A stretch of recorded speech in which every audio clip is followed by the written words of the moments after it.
Você sabia que, no início do século XX, alguns psicólogos acreditavam que o ser humano podia ser treinado como um experimento de laboratório, que o comportamento humano poderia ser previsto, controlado e moldado apenas observando estímulos e respostas? Pois é, essa ideia radical deu origem a uma das escolas mais influentes da psicologia. Hoje, vamos mergulhar na história do behaviorismo clássico e conhecer os três nomes que mudaram tudo: Watson, Pavlov e Thorndike. Fica comigo até o final para entender como essa teoria ainda impacta a sua vida hoje. No começo do século XX, a psicologia vivia uma crise de identidade. A maioria dos estudos se concentrava na mente, na consciência e nos sentimentos, mas faltava algo crucial: um método científico objetivo. Como medir um pensamento?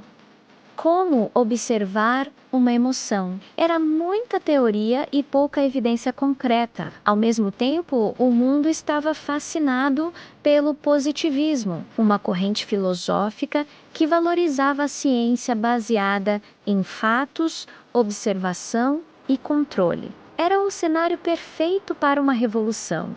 E a psicologia estava prestes a ter a sua. A pergunta no ar era: seria possível estudar o ser humano com o mesmo rigor de um experimento de laboratório? Então, em 1913, um psicólogo americano chamado John B. Watson jogou uma bomba no mundo acadêmico. Ele publicou um artigo que ficou conhecido como o Manifesto Behaviorista, dizendo que a psicologia deveria abandonar o estudo da mente e focar apenas no que podia ser visto e medido: o comportamento. Para Watson, sentimentos e pensamentos eram caixas pretas impossíveis de analisar cientificamente. O que importava era a relação entre um estímulo do ambiente e a resposta que ele gerava. Ele foi tão radical que chegou a dizer que, se lhe dessem uma dúzia de crianças saudáveis, ele poderia transformá-las em qualquer tipo de especialista que quisesse,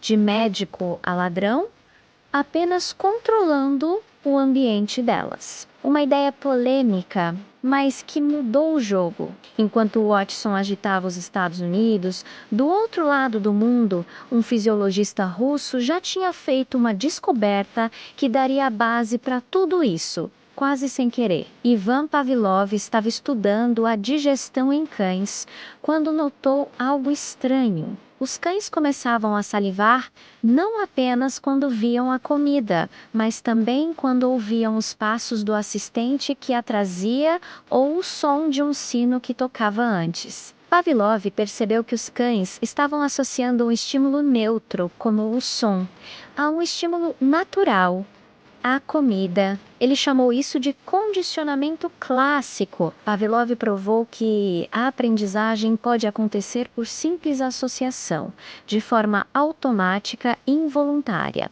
E para completar esse trio de pioneiros, temos Edward Thorndike, um psicólogo americano que estava interessado em como os animais aprendem a resolver problemas, como sair de caixas puzzle. Ele observou que, por tentativa e erro, os animais repetiam os comportamentos que levavam a uma consequência agradável, como conseguir comida, e abandonavam os que não levavam a nada. A partir disso, ele formulou a famosa lei do efeito.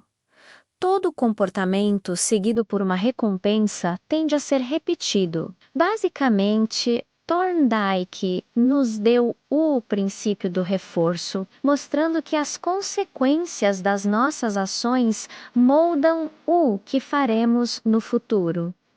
Então, o que Watson, Pavlov e Thorndike tinham em comum? Todos eles compartilhavam a crença de que o comportamento humano e animal podia ser estudado de forma objetiva e científica. Eles focaram na aprendizagem como um processo de conexão entre estímulos do ambiente e as respostas do organismo, e defenderam que o meio externo era o o principal fator na formação de quem somos. Juntos, eles criaram as bases do behaviorismo, uma abordagem que via o ser humano não como um ser de mistérios internos, mas como um organismo que responde e se adapta ao mundo ao seu redor. O impacto dessas ideias foi gigantesco e dura até hoje. Pense na educação. Salas de aula organizadas, exercícios de repetição para fixar o conteúdo e sistemas de notas ou estrelinhas como recompensa. Tudo isso tem um pezinho no behaviorismo. A publicidade usa a associação de marcas a sentimentos positivos.